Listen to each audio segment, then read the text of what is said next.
Bonjour et bienvenue pour ce troisième débat de la journée ici à Carcassonne concernant les conséquences de la sécheresse pour le département.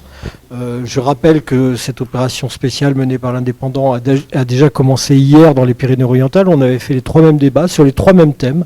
Je rappelle ces trois thèmes. Le premier, c'est la gestion de l'eau. Comment est-ce qu'on répartit les usages, comment on essaie d'éviter les conflits d'usage. Le deuxième thème, c'était les conséquences économiques. Comment est-ce qu'on arrive à concilier développement économique et sobriété dans la consommation de l'eau. Et le troisième débat, ça concerne donc les conséquences de cette sécheresse et les enjeux pour la nature des modifications auxquelles on est confronté. Je rappelle quelques éléments. L'Aude, c'est donc 13 mois consécutifs de déficit pluviométrique, c'est des nappes phréatiques au plus bas, des cours d'eau qui vont un petit peu mieux depuis quelques jours, ça on le verra parce qu'il y a un petit peu de pluie, mais je rappelle, comme je l'ai rappelé dans les débats précédents, que la pluie donc, que nous avons actuellement dans une période printanière bénéficie immédiatement à la végétation et évidemment ne va pas renforcer les réserves et les nappes phréatiques. Et enfin, Dernier élément, je cite cette étude d'un scientifique de l'université de Perpignan qui a fait une étude sur les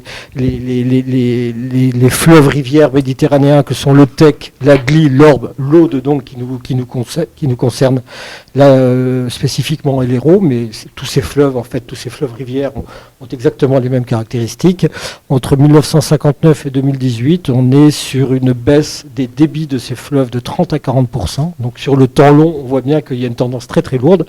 Et si l'on fait des projections en tenant compte de la prévision du ministère de la Transition écologique d'une augmentation de la température de 4 degrés d'ici 2100, là les prévisions sont encore plus catastrophiques, ils sont sur 60-70%, voire 80% dans l'hypothèse la pire, de baisse de débit des fleuves méditerranéens et donc de l'alimentation en eau de nos départements. Voilà, donc ça, il y a des conséquences évidemment, j'allais presque dire politiques, on en a parlé lors du premier débat, comment est-ce qu'on répartit toute cette ressource, comment est-ce qu'on passe d'une période, on va dire, sinon de l'abondance, du moins où on se préoccupait peut-être pas beaucoup de ces questions-là, à une période où il faut tout réenvisager et tout réorganiser entre les différents acteurs du sujet. Le deuxième débat, c'était évidemment comment l'activité économique doit se réinventer, que ce soit le tourisme, que ce soit l'agriculture, par rapport à ces nouvelles contraintes. Et sur ce troisième débat, on aborde la question des conséquences pour la nature et aussi, surtout, j'ai envie de dire, des enjeux pour la nature. Et c'est pour ça que je me tourne en premier vers le représentant des pêcheurs. Vous êtes donc, je vais présenter quand même les intervenants du débat d'abord pour commencer. Donc, David Fernandez, vous êtes le président de la Fédération de pêche. À ma droite, Marie Zarditi, qui est militante écologiste, représentante des CLES.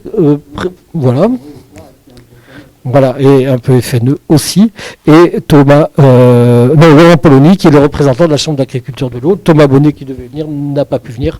Voilà, excusez-moi pour la méprise. Donc voilà, on reprend donc là où on en était. On va voir David Fernandez, président de la Fédération de pêche. La première question que je vais vous poser, elle est très pratique, elle est toute simple.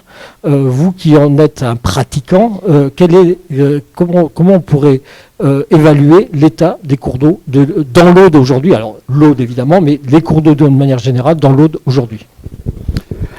Alors bon, avant de répondre, je suis le représentant de la Fédération de pêche, mais aussi de protection des milieux aquatiques. Et c'est surtout ça qui va nous préoccuper, je dirais, pendant les conversations, la protection des milieux aquatiques. Alors, l'état des cours d'eau dans le département. C'est vrai que depuis quelques jours, sur certains secteurs du département, la Haute-Vallée et la Montagne Noire, nous avons donc de l'hydrologie qui remonte sur les cours d'eau. Mais comme je dirais, il faut faire très attention, c'est l'illusion. Vous l'avez dit tout à l'heure, c'est la végétation qui profite et les nappes malheureusement continuent un peu partout dans le département à voir leur niveau baisser.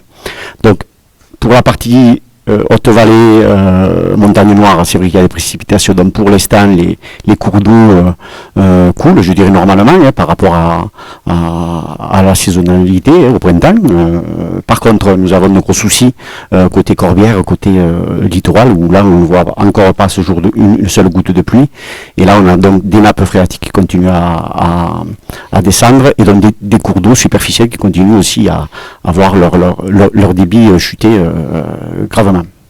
Voilà. Alors, petite précision, ici, donc dans nos espaces méditerranéens, la ressource en eau est étroitement liée aux cours d'eau, puisque le principe, c'est qu'on a des montagnes qui récupèrent l'eau des précipitations. L'eau s'écoule vers la mer, donc s'écoule relativement vite, pas relativement vite vers la mer, si j'ai envie de dire.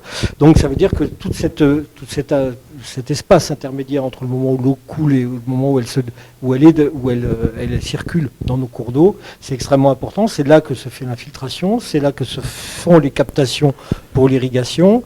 C'est là que se font les captations pour l'eau potable.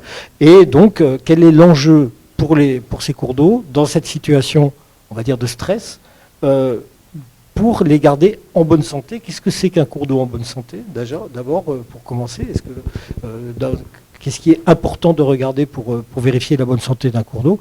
Et quel est surtout, et ça c'est très concret, quel est l'intérêt d'avoir des cours d'eau en bonne santé? Qu'est-ce que ça apporte à l'ensemble du circuit de la nature et du circuit de l'eau? Alors, sur la première question concernant un cours d'eau en bonne santé, je dirais deux choses principales. Tout d'abord, les débits. Plus il y a d'eau, plus à un moment donné, toute la faune associée et la flore associée peut se développer. Ça, c'est une chose, c'est les débits.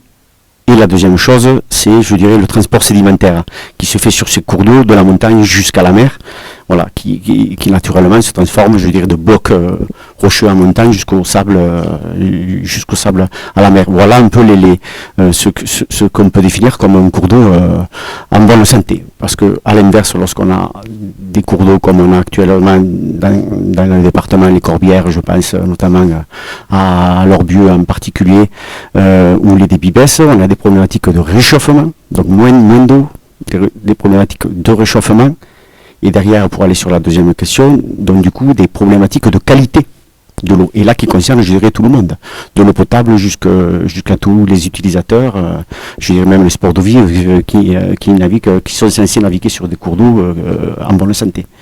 Voilà, je dirais, donc avec en plus donc baisse des débits, un réchauffement des eaux, donc baisse de la biodiversité au détriment d'espèces invasives derrière qui se contentent de milieux plus pauvres, je dirais. Voilà. Donc d'où l'intérêt effectivement de comprendre que un cours d'eau, même si on a de l'eau dans le robinet, même si on arrive à trouver de l'eau pour l'essentiel de nos usages, un cours d'eau asséché, un cours d'eau qui a un débit trop faible, c'est une difficulté pour tout le monde, c'est une difficulté pour l'ensemble. Et concrètement, pour les gens, est-ce que ça concerne juste que les pêcheurs qui ne peuvent pas se livrer à leurs loisirs, mais est-ce que la question n'est pas beaucoup plus large que ça? Alors je vais peut-être vous choquer. Les pêcheurs, c'est pas un problème. Les pêcheurs s'adapteront toujours, il y aura toujours de l'eau, je dirais, quelque part pour pouvoir s'adonner, et notamment le voir à travers les jeunes générations. C'est pas les pêcheurs et l'activité pêche qui m'inquiète. C'est vraiment la ressource en eau, la problématique et la qualité de l'eau. Voilà, que tout le monde derrière devra trouver à un moment donné. D'accord. Maintenant, on va peut-être passer la parole à Marie Zarditi qui va un petit peu aller un petit peu plus loin justement sur ces enjeux. Vous réagissiez pendant qu'on discutait avec David Fernandez. Voilà. Non, mais je voulais juste essayer. Je vais raconter une petite histoire. Voilà. Je vais raconter une petite histoire. Je suis un mètre cube d'eau qui dévale de la montagne et j'arrive dans la rivière. Alors, je vais servir à quoi dans cette rivière? D'abord, vous allez m'envoyer de l'eau usée. Elle a été dépolluée, mais pas tant que ça. Et moi, en roulant tout un truc, je vais finir la dépollution.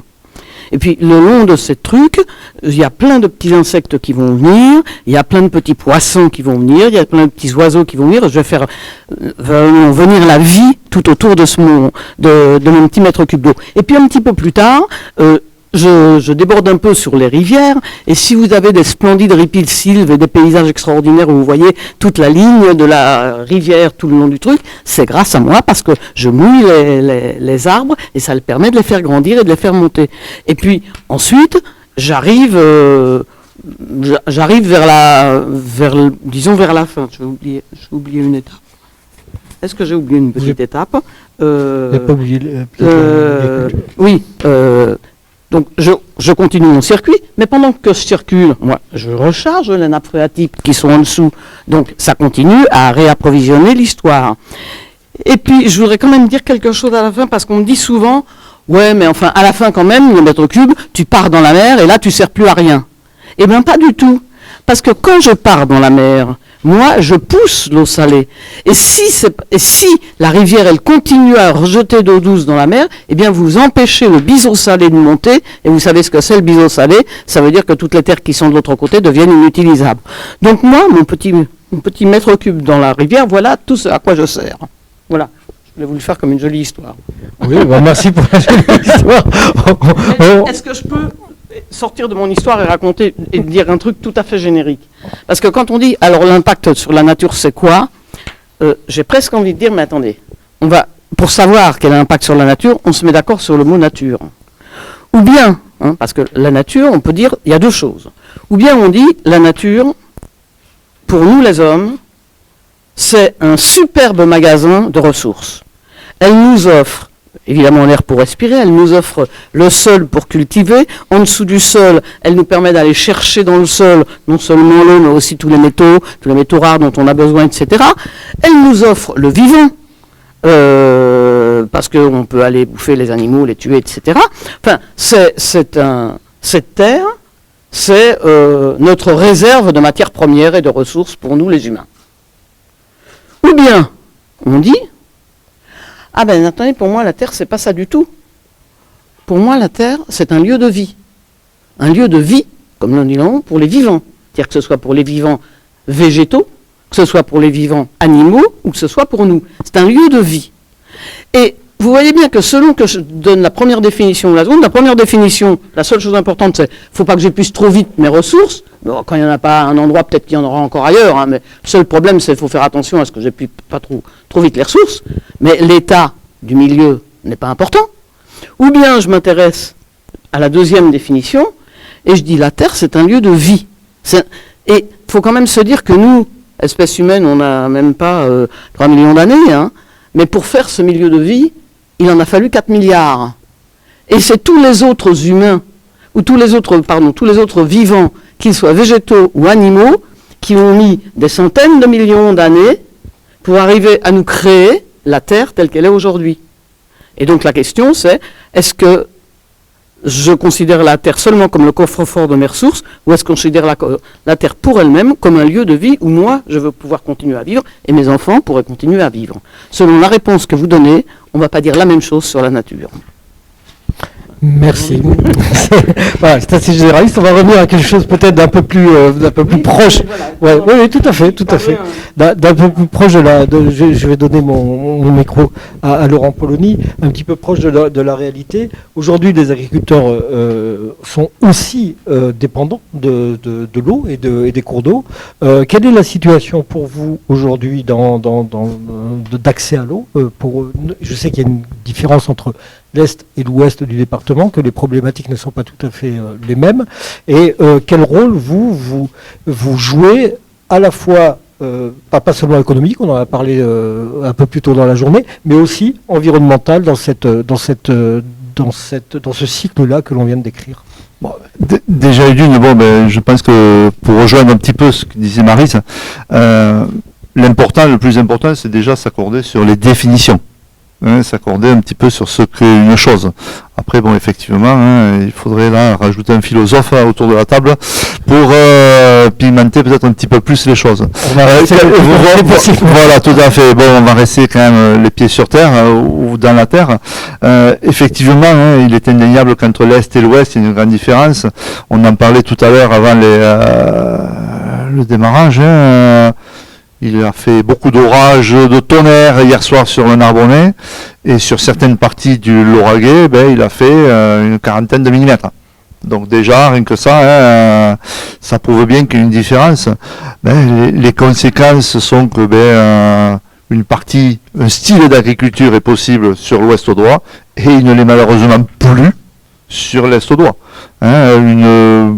la quasi-majorité des agriculteurs céréaliers sur l'Est audois ne vont pas moissonner leurs champs. Oui, Philippe Verne. Voilà, elle a évoqué, et c'est vrai que c'est quelque chose qui est marquant, parce que dans la vie d'un agriculteur, passer une partie de l'année à faire fructifier et ne pas pouvoir récolter, c'est extrêmement dommageable. C'est dommageable déjà dans un premier temps sur le plan humain, sur le plan économique également, hein, ça l'est, et même sur le point de vue alimentaire, parce que tous ces quintaux de blé qui seront pas faits sur le Narbonnais, ben, à un moment donné, ils vont venir d'ailleurs. Hein, d'ailleurs, où peut-être les aspects préservation de la nature, quelle qu'en soit la définition, préservation des ressources, quelles qu'elles soient, ben, sont peut-être beaucoup moins contrôlés que ce qu'on peut le faire en France. Hein, donc c'est inquiétant. Et Chambre d'agriculture, hein, pour revenir un petit peu plus sur la question, bon, ben, c'est vrai qu'on va essayer de composer avec les règles, de composer avec tout un tas d'intervenants pour faire en sorte à ce que il y ait toujours un petit peu de la vie dans certains secteurs. Sur certains secteurs, il n'y a aucun souci. Sur d'autres, par contre, il y en aura beaucoup plus. Donc bon, après, c'est vrai il y a plein de choses qu'il va falloir inventer. Il y a 4 ans de ça, c'était quelques personnes un petit peu averties, commençaient à tirer des sonnettes d'alarme. Là, depuis 6 mois, c'est un sujet qu'on entend partout, dans tous les médias, dans tous les foyers, et peut-être bientôt dans toutes les salles de bain, on n'entendra plus l'eau couler. Et là, voilà, on subit cette chose-là, et quel que soit notre statut, agriculteur ou simple humain, on va vivre de grandes difficultés. Ça, c'est clair. Après, bon, ouais, il faudra malheureusement composer avec. L'homme, depuis plusieurs millions d'années, s'est adapté. Donc, on peut espérer qu'il continue à s'adapter. Maintenant, à quel prix, sous quelles conditions? Ben là, je ne sais pas. Une des difficultés à laquelle est confrontée l'agriculture, première chose, vous l'avez dit, il faut qu'elle se réinvente. Il y a certains secteurs où certaines cultures ne seront certainement pas plus possibles, hein, je pense que vous en êtes d'accord. Il y a certaines méthodes qu'il va peut-être falloir revoir. Hein, et puis aussi, est-ce qu'il n'y a pas dans ce que nous vivons là en ce moment, dans cette difficulté-là, dans cette sécheresse-là, il n'y a pas aussi la prise de conscience justement qu'il n'y a plus assez de ressources pour ne pas tenir compte des besoins des autres. Et quand on parle des besoins de tout le monde, y compris de besoins qui semblent peut-être un peu plus indirects, quand on parle notamment des cours d'eau, de la biodiversité, et d'accepter aussi le fait que peut-être une partie de l'eau part à la mer et qu'elle ne peut pas être entièrement retenue. Est-ce que toutes ces réflexions-là, elles font leur chemin aussi au sein du monde agricole? Ah ben bien sûr. Bien sûr, je pense qu'on ne peut pas dire que l'agriculteur ne s'en inquiète pas. Donc, si je parlais de l'exemple du lauragais, plein d'autres cultures vont être difficilement faisables à l'avenir.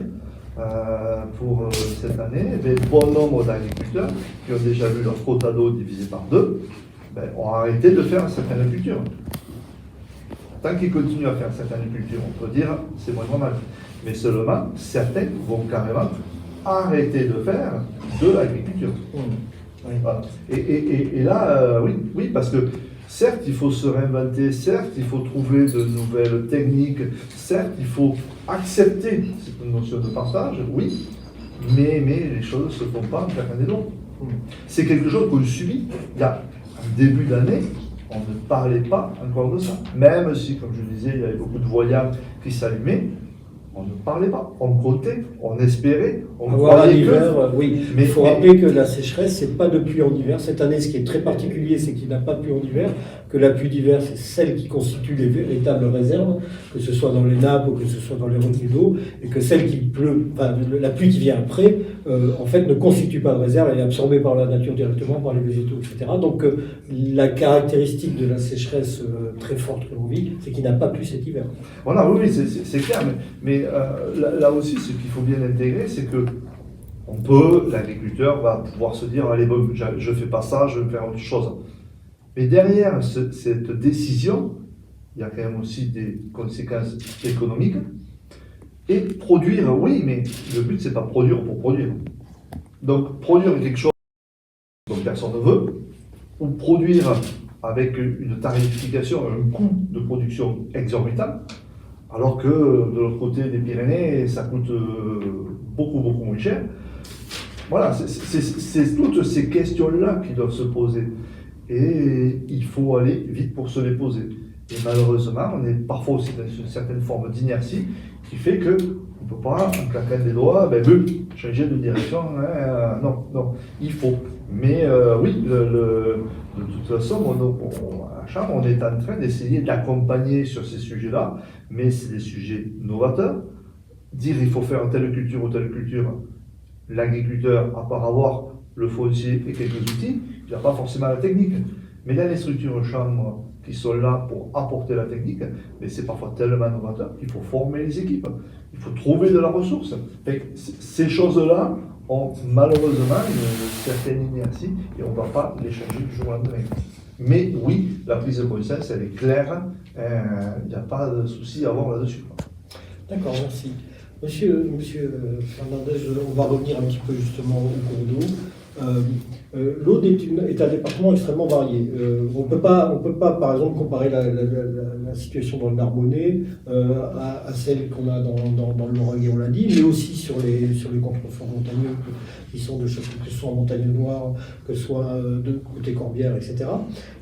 Comment est-ce que vous définiriez aujourd'hui l'état de la ressource en eau dans ces différents milieux et qu'est-ce qu'à votre avis la nature aujourd'hui est en capacité de supporter, je parle comme effort, c'est-à-dire est-ce qu'il faut lâcher plus d'eau, est-ce qu'il faut en retenir plus, est-ce qu'il faut faire quelques retenues, quel est le potentiel de la ressource en eau aujourd'hui dans l'Aude au regard de la crise qu'on traverse? Alors, là, on en vient carrément au sujet de la gestion de l'eau dans le département.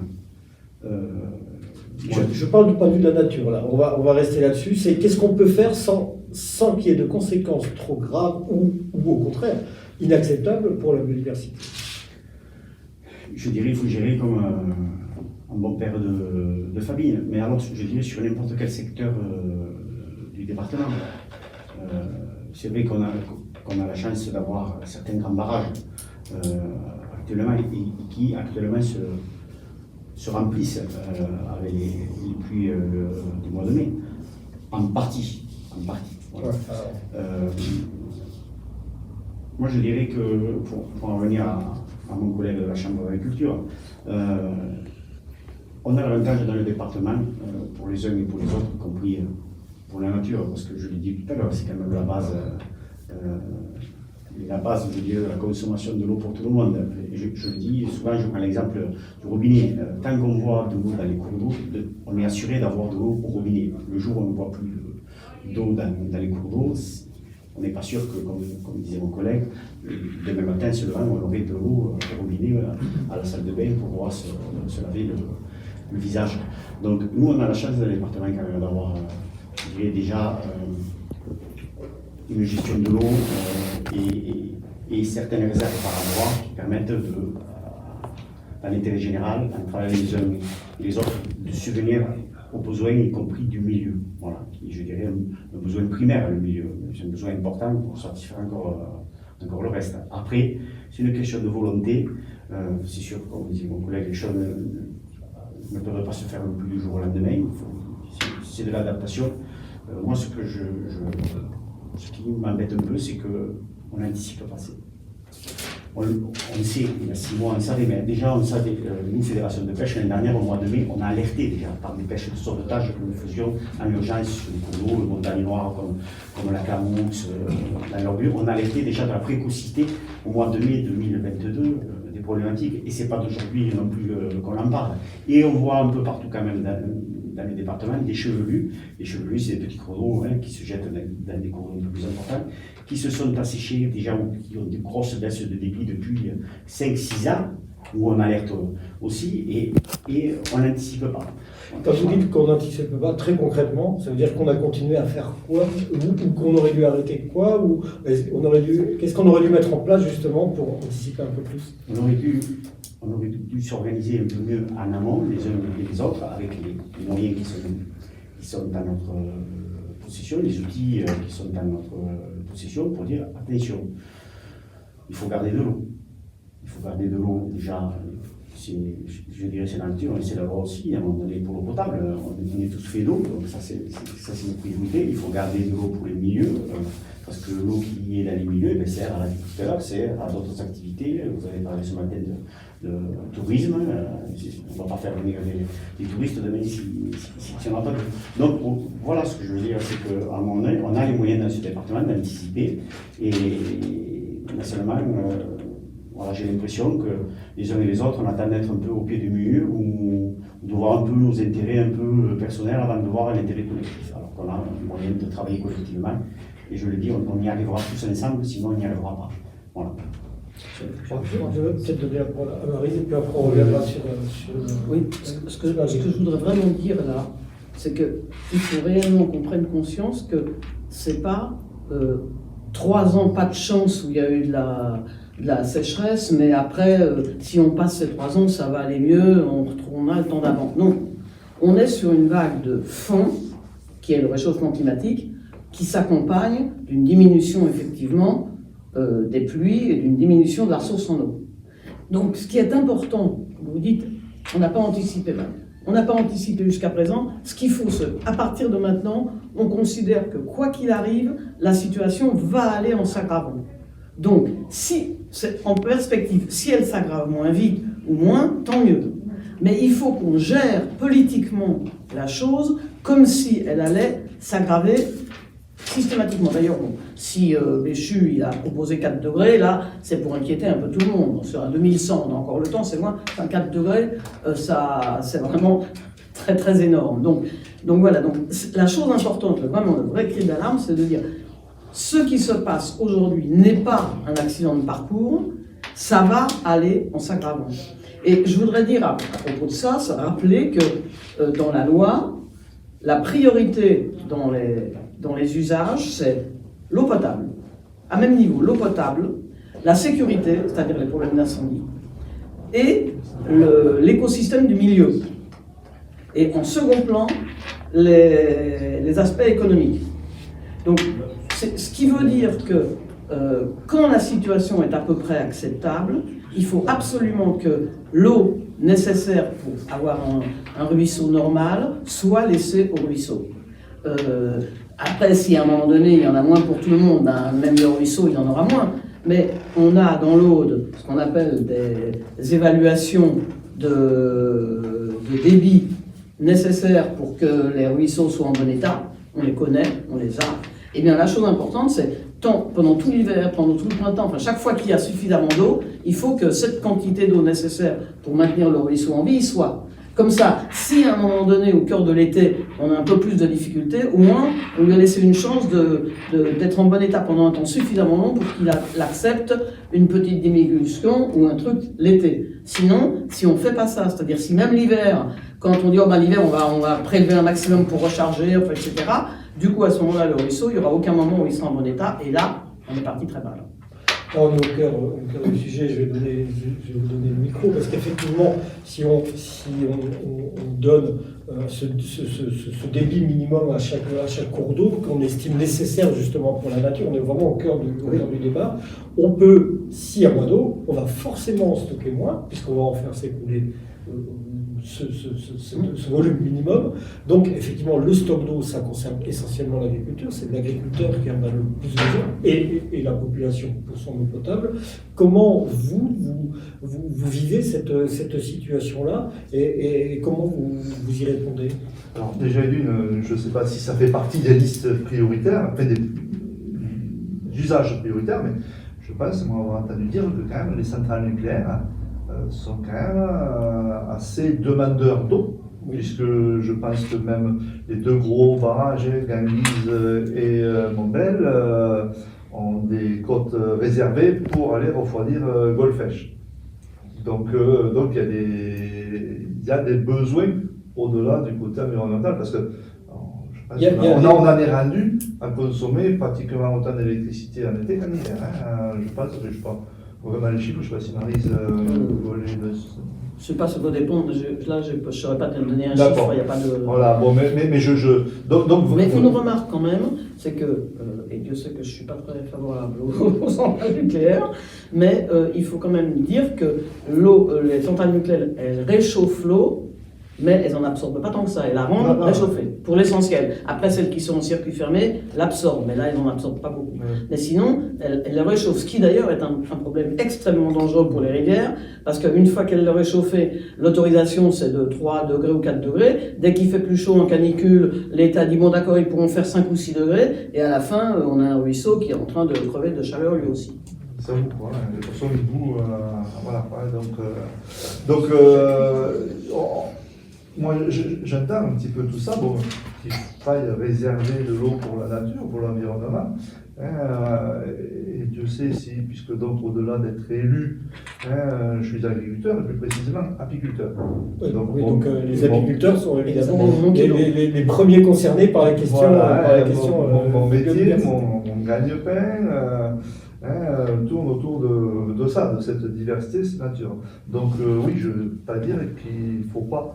Maintenant, si on demande à la nature un peu de temps pour s'adapter, j'oserais presque demander la même chose pour certains humains et certaines exploitations agricoles, d'avoir un peu de temps pour s'adapter. Donc après, il est vrai que ce manque de réactivité, oui, on l'a parce qu'on espère toujours que tu vas pleuvoir demain. Il va pleuvoir. On se dit voilà, on espère. Oui, c'est une mauvaise année. Dans le monde agricole, on est habitué à avoir de bonnes et de mauvaises, ou de très mauvaises années, ou de très bonnes.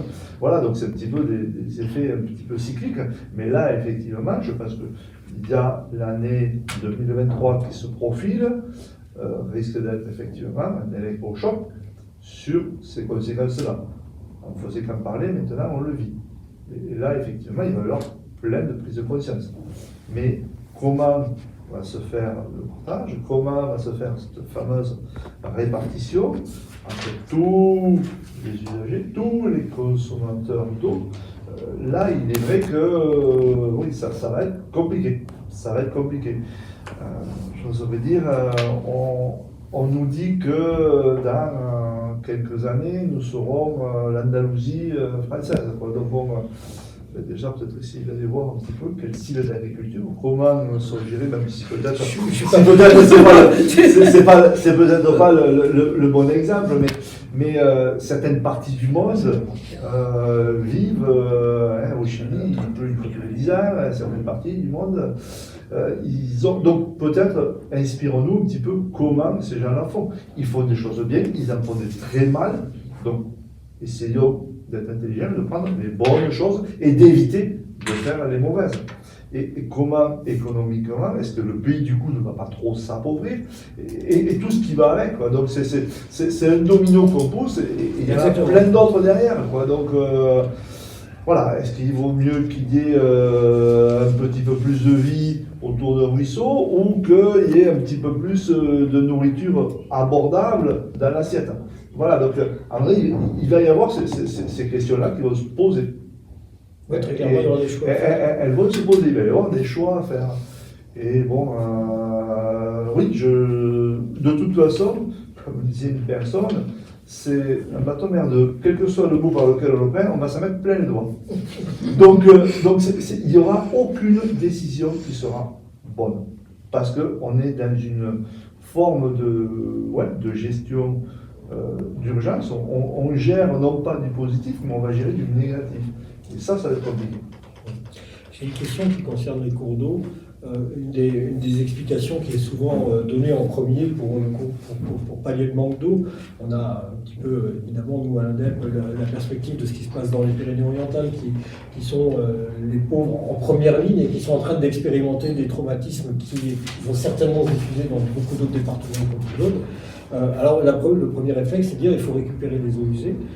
Et là, sur l'aspect naturel, c'est pas aussi simple que ça. Aujourd'hui, une bonne partie des eaux usées alimentent les rivières et si on les récupère pour faire autre chose, ça va avoir un impact sur les cours d'eau. Comment vous voyez cette solution-là?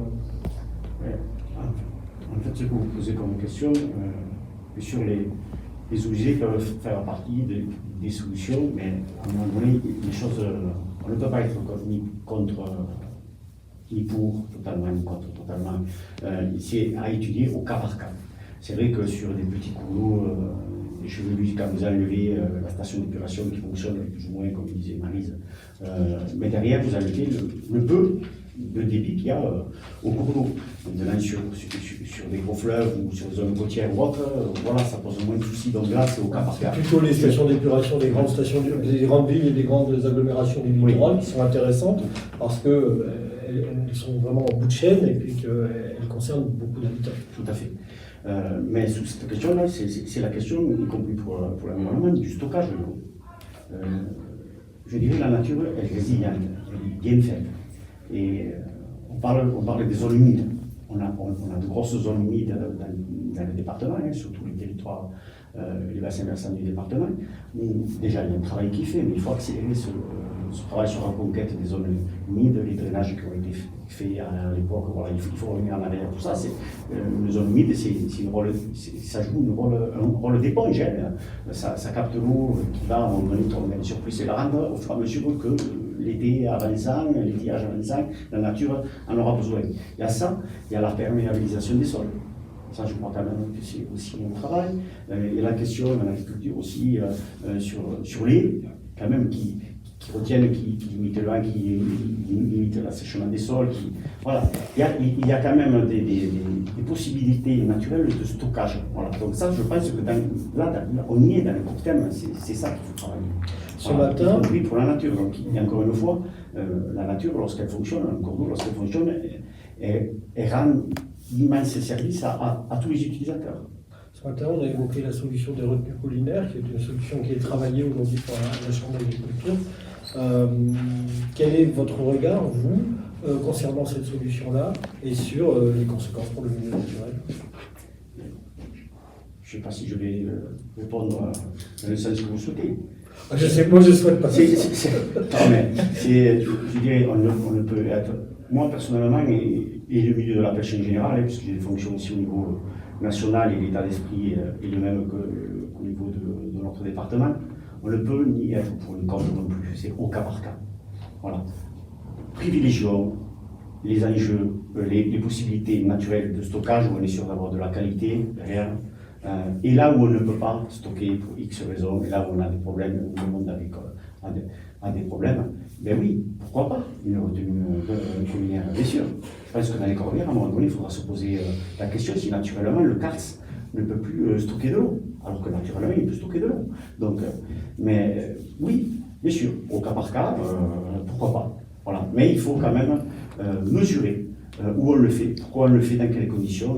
Alors, je veux dire de suite, faire des grandes bassines, ce qu'on appelle les grosses bassines. Non, mais comme on voit ça, aller pomper de l'eau dans la nappe phréatique pour la remonter, qui va s'évaporer à 20 ou 30%, qui va se réchauffer, qui va amener des problèmes de bactéries, de qualité d'eau derrière. Pourquoi, et qui va demander un argent fou au contribuable, pourquoi aller faire ça alors que la nature peut nous en donner dans le sous-sol et nous la stocker naturellement dans le sous-sol, mais à d'autres endroits, peut-être, oui, bien sûr, on ne peut pas être contre. Pour revenir à vous parliez du karst, notamment dans les corbières, vous dites qu'il ne peut plus retenir l'eau, c'est tout simplement qu'il n'y a plus d'eau à retenir, hein, c'est ça, on est bien d'accord, le karst retient naturellement l'eau, enfin permet de stocker l'eau, c'est le meilleur stockage possible, hein, on pourrait dire. Mais bon, les précipitations aujourd'hui sont tellement faibles, la ressource est tellement faible que ces stocks-là disparaissent, d'autant qu'en plus, j'imagine qu'on les sollicite, on pompe dedans pour les usages de l'eau potable, de l'agriculture de tous les jours. Enfin, j'imagine que ce sont des réserves qui sont exploitées également. Oui. Et pour terminer sur ça, justement, on continue. Le problème, c'est qu'on continue à pomper et moins on a d'eau et plus on continue à pomper. C'est là où les choses sont dangereuses. Oui, donc juste pour rajouter, comment il est vrai que dans ce système de retenue collinaire, à un moment donné, dans certaines parties du département, ça va être une oasis. Ça va être parfois, dans les Corbières, s'il n'y a pas ce genre de choses-là, il n'y aura plus de vie autour. Donc bon, on le voit, les éleveurs des Hautes-Corbières, qui sont des petites structures et qui n'ont pas... la grosse problématique de 2022, ça a été faire boire les vaches. Oui, voilà, donc si à un moment donné on ne la capte pas quand elle tombe, voilà, capter l'eau quand elle tombe, ça revient à la même chose que mettre un récupérateur d'eau de son toit. Qu'on la récupère parce qu'elle coule le long de la colline ou qu'on la récupère parce qu'elle coule le long d'un toit, à un moment donné, c'est certes de l'eau qui ne va plus s'infiltrer. C'est de l'eau, certes, qu'on va couper dans son circuit, mais c'est de l'eau qui, à un moment donné, sera nécessaire. C'est nécessaire pour justement continuer à amener cette biodiversité. Parce que, imaginez les Corbières sans agriculture, très vite, ça va être non seulement de la nuisance, en parlant des sangliers, ça va être du non-débroussaillement fait par les vaches, ça même si bon, c'est pas, mais il y a quand même une partie d'entretien des lieux et qui fait que ça va être le démarrage d'incendie, ça va être. Voilà, donc à un moment donné, oui, il y a des obligations que l'on pourrait qualifier de vitales pour l'humain, mais aussi pour la nature. Oui, on va revenir sur les incendies de forêt. Là, Marie Arditi, une réaction sur ce qu'on vient d'évoquer. Quand on parle de stockage d'eau, alors il y a retenue collinaire, il y a les bassines, il y a on va dire que ce qui est tout à fait inacceptable, c'est-à-dire que ça, il n'y a pas à dire, ça dépend des cas, il n'y a aucun cas, c'est quand on va chercher de l'eau dans la nappe phréatique, c'est-à-dire que le sol l'a déjà stocké, pour aller la remettre en surface. Nous, on est quand même un endroit où il y a beaucoup de vent et beaucoup de soleil. Orano, il a des bassins de 11 hectares qui s'évaporent depuis, voilà. Et qui va chercher dans la nappe? Non, lui, il ne va pas les chercher. Mais voilà, mais sinon, pour dire qu'il y a une capacité d'évaporation. Donc, une chose est claire, c'est la version bassine du Poitou, où on va chercher l'eau dans la nappe et on le remonte. Ici, c'est impossible. Voilà. Après... C'est même pas l'ordre du jour. Oui, enfin, c'est pas à l'ordre du jour, mais c'est toujours pareil. C'est une fois qu'on a fait le trou, qu'on a fait la bassine, qu'on sait c'est l'eau qui vient, il n'en vient pas assez cette fois-ci. Attends, il n'y a pas un peu d'eau en dessous pour compléter. Voilà. Donc, il faut être clair là-dessus. De l'eau qui s'écoule et qu'on capte, pour les quelques endroits où vraiment il faut un stockage complémentaire, etc., on peut en discuter. S'il s'agit d'aller en rechercher dans la nappe, voilà, ça c'est bon. La différence, elle est très claire. Et il ne faut pas qu'il y ait des moyens de mixer les deux, c'est-à-dire de dire en fait non, on n'ira pas les chercher, et puis en fait, au bout d'un moment, on a tendance à aller les chercher quand même. Donc voilà, il ne faut pas que ce soit techniquement possible d'aller les chercher. Après, je pense que nous avons des sols qui ne permettent pas ce qui peut se faire dans certaines parties du pays. Voilà, donc bon, quand on parle des Hautes-Corbières, il y a un peu de terre, mais après il y a beaucoup de cailloux. Et aller, ça reste, je pense, extrêmement compliqué techniquement à reproduire les mêmes choses. Même si dans certaines parties des Corbières, certaines évoquent le fait des plus grandes réserves d'eau douce d'Europe. Oui, donc bon, après il y a plein de débats là-dessus. On va finir par savoir si elle existe ou pas. Voilà, on se pose beaucoup la question. Voilà, si quelqu'un a la réponse. Tout à fait. Bon, mais après, effectivement, il y a des choses donc une forme de datation de l'eau pour savoir son renouvellement. Il y a toutes ces choses-là qui vont avec, effectivement.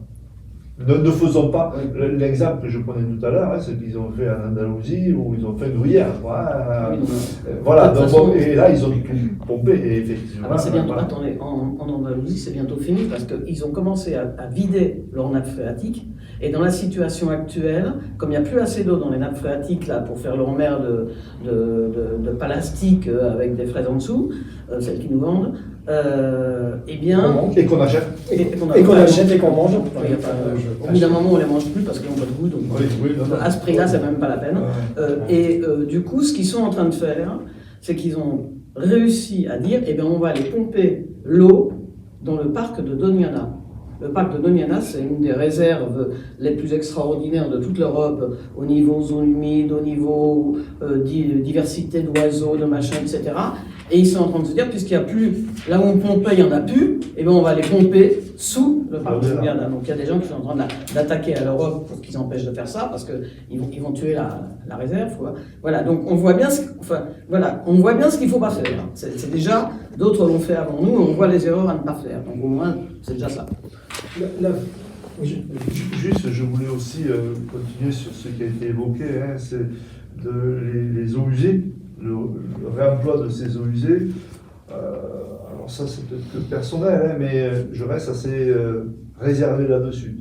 Parce qu'on sait, il y a plein de procédés, on sait éliminer tout ce qui est organique, tout ce qui est vivant de ces eaux-là. Par contre, tout le côté chimique, à ce jour, je ne pense pas qu'on sache l'éliminer. Et ce côté chimique, c'est les médicaments. Les médicaments et tout un tas de choses. La chimie des eaux usées, on ne sait pas la lever.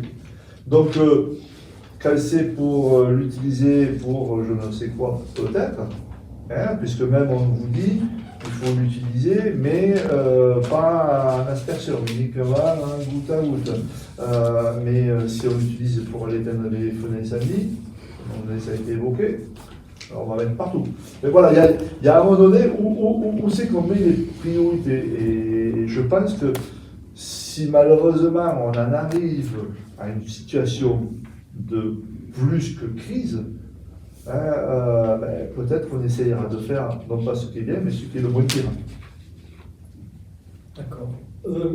Dernier sujet aussi que je voulais évoquer avant qu'on passe aux questions et qui est lié aux conséquences pour la nature, c'est évidemment l'assèchement de la nature lié à ce manque d'eau et conséquences de cet assèchement, les incendies de forêt. Mais quels incendies de forêt? Alors on est vraiment dans les cercles vicieux, demande non seulement de l'eau pour les pompiers pour les combattre, mais aussi abîme la nature, abîme le cycle de l'eau et comme ça on rentre dans un cycle extrêmement difficile.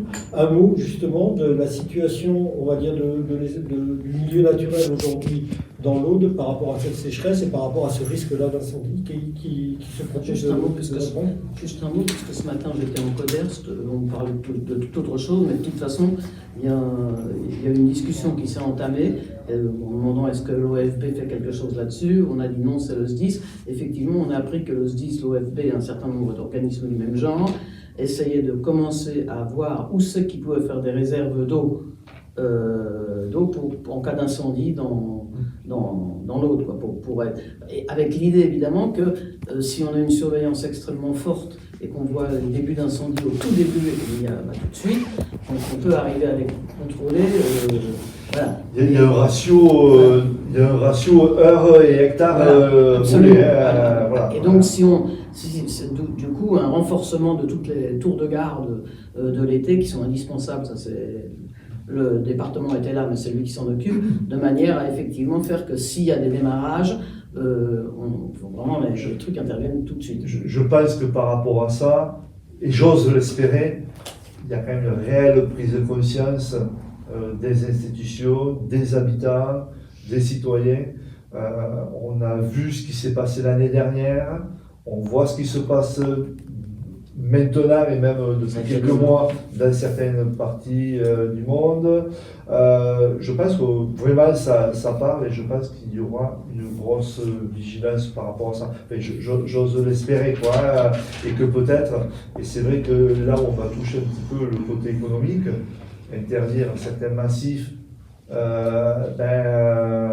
je pense que ça devient nécessaire.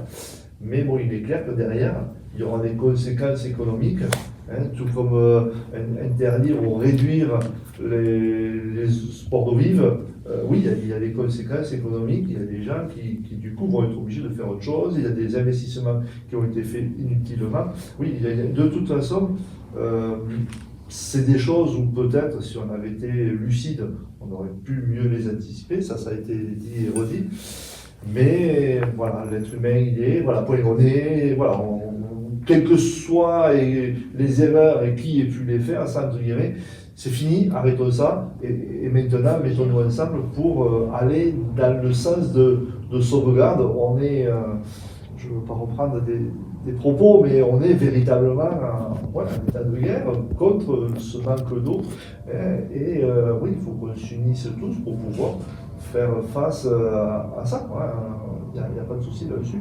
Je pense que ça devient une obligation vitale.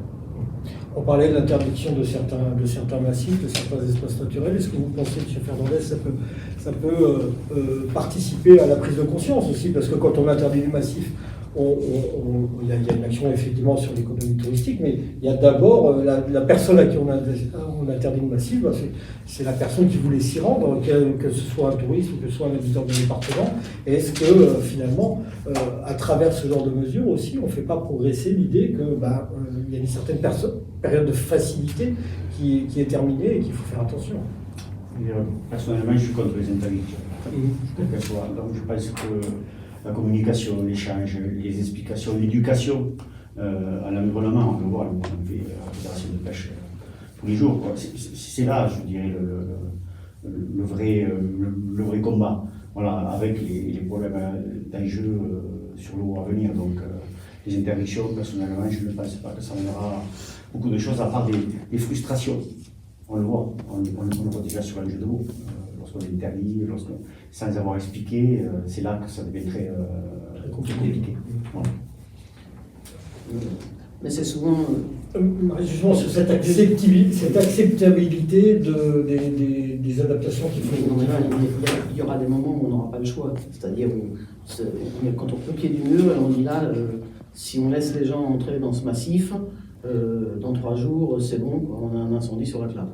Donc là, on se dit, bon, et la seule chose, c'est de le faire le plus restreint possible, c'est-à-dire de ne pas mettre forcément tout le massif, de laisser quelques marges, voilà. Puis il y a quand même beaucoup de terres pour se promener dans l'Aude. Les massifs forestiers les plus critiques, on peut les fermer, mais il y a d'autres endroits à côté où on peut se promener. Donc voilà, je pense que c'est quand on arrive au pied du mur, là, dans la saison chaude, quand la végétation va être bien sèche, on n'aura pas le choix, quoi. Et bon, comme c'est le préfet qui le prend, ça va, quoi. Si c'était plus difficile, si c'était les maires qui prennent ça. Mais comme c'est le préfet qui faut un méchant. Oui, non, mais c'est ça, il faut un qui est suffisamment loin, quoi. Je pense que ces interdictions, même si effectivement la pédagogie a un rôle indéniable, quoi, il faut qu'il y ait véritablement cette prise de conscience, mais je pense que l'actualité joue un petit peu en faveur de tout ça, quoi. Donc je pense que l'actualité fait que les personnes ne seront pas surprises de voir qu'il y ait certaines restrictions, pour pas employer le mot interdit, qu'il y ait certaines restrictions d'usage. Voilà, ça fait partie des choses qui vont malheureusement être ancrées à nous, quoi. On va vraiment prendre conscience que il y a eu avant et il y a maintenant. Et il y a le demain, effectivement, qui sera forcément un après par rapport à ce qu'on dit aujourd'hui. Y a-t-il des questions auxquelles on peut répondre?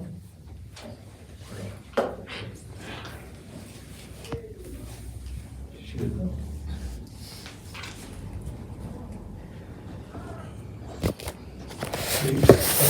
À propos de la situation du milieu naturel et des espaces, des zones humides,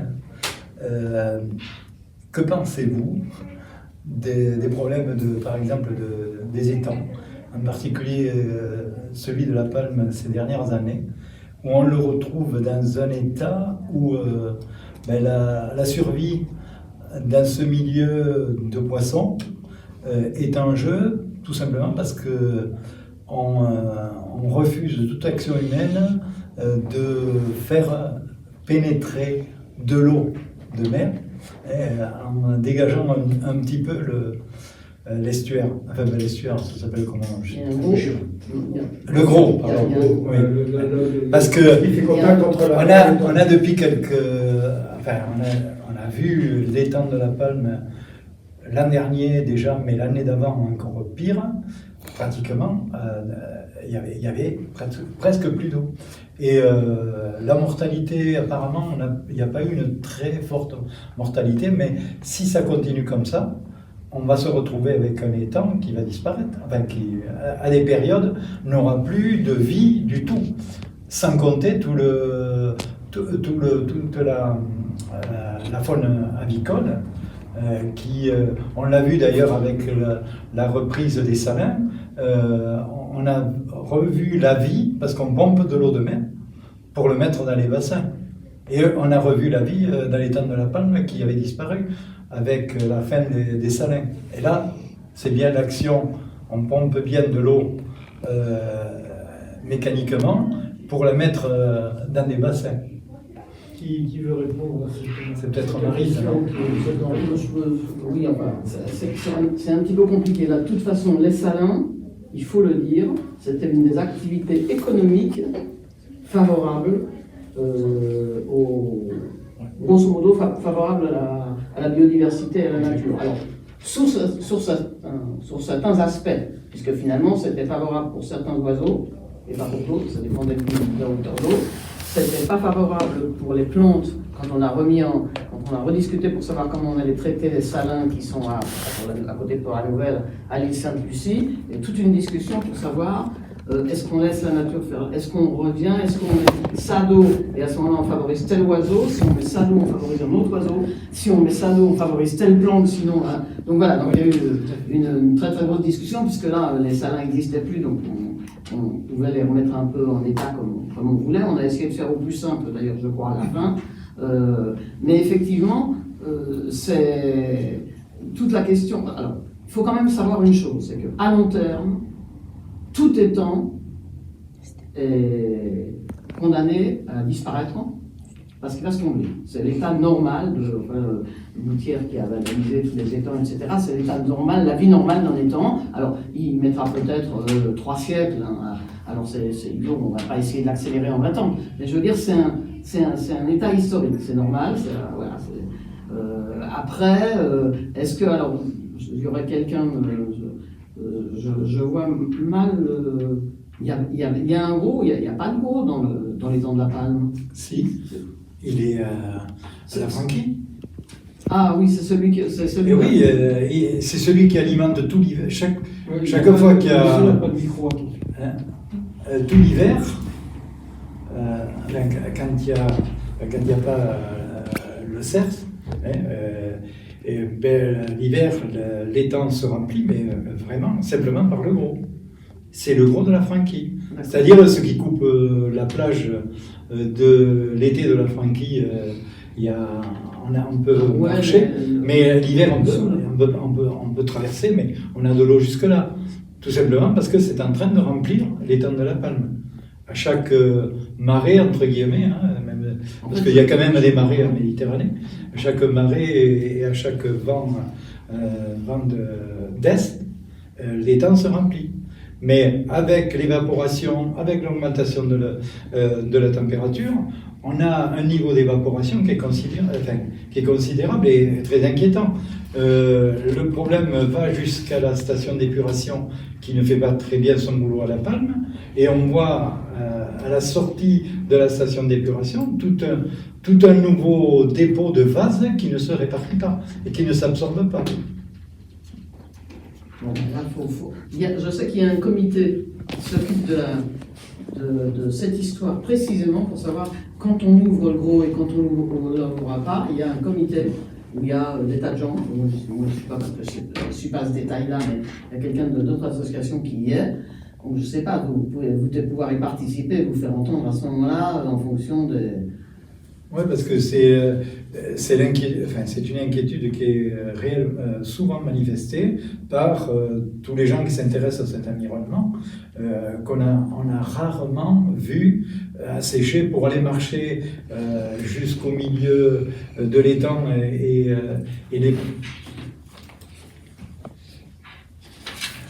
aller à pied sec au milieu de l'étang, là où habituellement il y a une petite île où se mettent les cormorans en attente de pêche. On ne l'avait jamais vu. Les anciens, des gens qui ont 90 ans, n'ont jamais vu ça. C'est bien la preuve qu'on est. Ah mais là, en revanche, oui, c'est bien la preuve. D'autres questions? Oui, j'avais une question concernant l'impact de la sécheresse sur la faune audoise, la faune sauvage.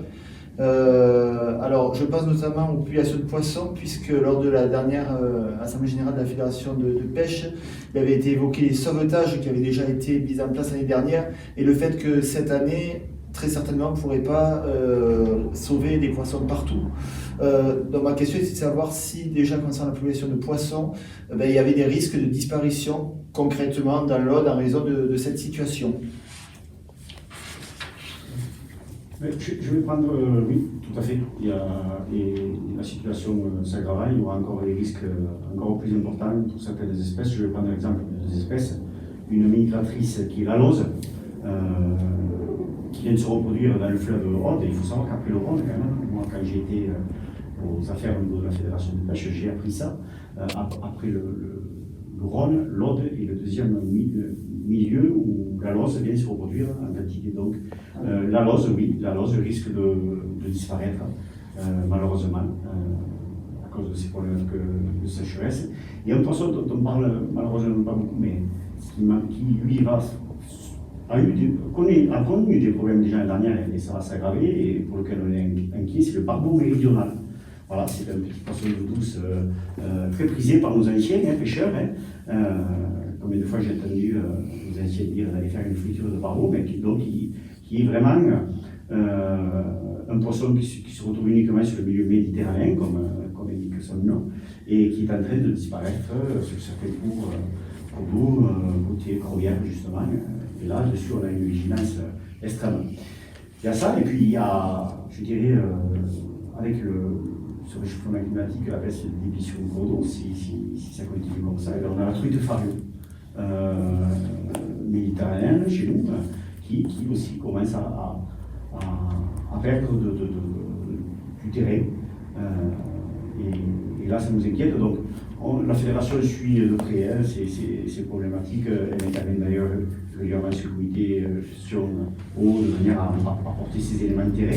Donc, on fait beaucoup de suivi de termine sur tous les cours d'eau du département. On suit vraiment de près avec les pêches élémentaires, justement, ces problématiques-là. Et sur les pêches électriques de sauvetage, c'est vrai qu'on en parlait lors de notre assemblée générale. Ben, pour l'instant, je dirais, voilà, les conditions font qu'on n'a pas eu à intervenir, mais on sait très bien que l'hydrologie, il nous annonce l'été à partir de ce week-end, il faut le savoir. Donc l'hydrologie va vite se casser la figure, puisque on en est là et on est prêt à intervenir là où on pourrait intervenir, voilà, sachant que, comme je dis, on ne pourra pas être malheureusement partout. On va faire des choix. Merci beaucoup pour cette réponse très complète. J'ai une autre question. Pas encore. Ouais, oui, et au-delà des poissons, on sait que la sécheresse a aussi un impact sur le comportement des sangliers, notamment le manque d'eau, et les conséquences que ça peut avoir sur les cultures, voire sur les lieux de vie. Là, quelle solution on peut avoir face à cette évolution climatique qui risque de durer? Il est clair, de toute façon, des conséquences, il y en aura sur tous les niveaux. Donc, que ce soit les poissons, que ce soit les sangliers ou tout autre insecte et autres. Tout le monde, malheureusement, subira cet état de sécheresse.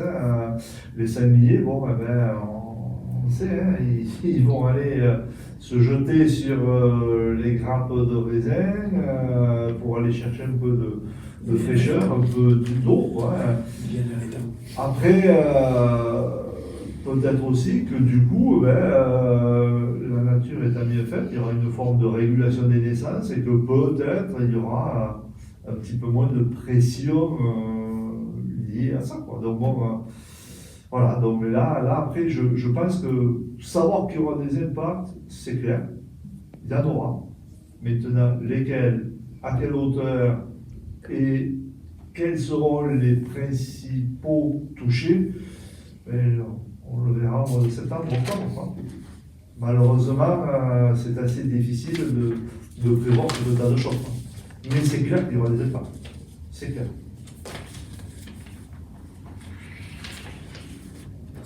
Bon, bah, je trouve que la conclusion qu'on voulait faire est la bonne.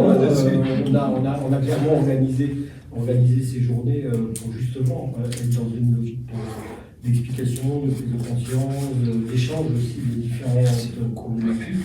C'est bien pour cette raison-là que l'indépendant a organisé au total 9 débats. C'est presque une dizaine d'heures consacrées à cette question de sécheresse sur le département. Il nous semble que le sujet était suffisamment important pour qu'on y consacre ce temps-là. Il me semble aussi, j'espère que les gens qui vont suivre ces débats et regarder vont avoir une vision peut-être un peu plus scientifique, un petit peu plus précise des problématiques et de ce qui nous attend à l'avenir. Je pense que c'est aussi un des enjeux de la situation. Donc merci à tout le monde d'avoir participé à cette opération.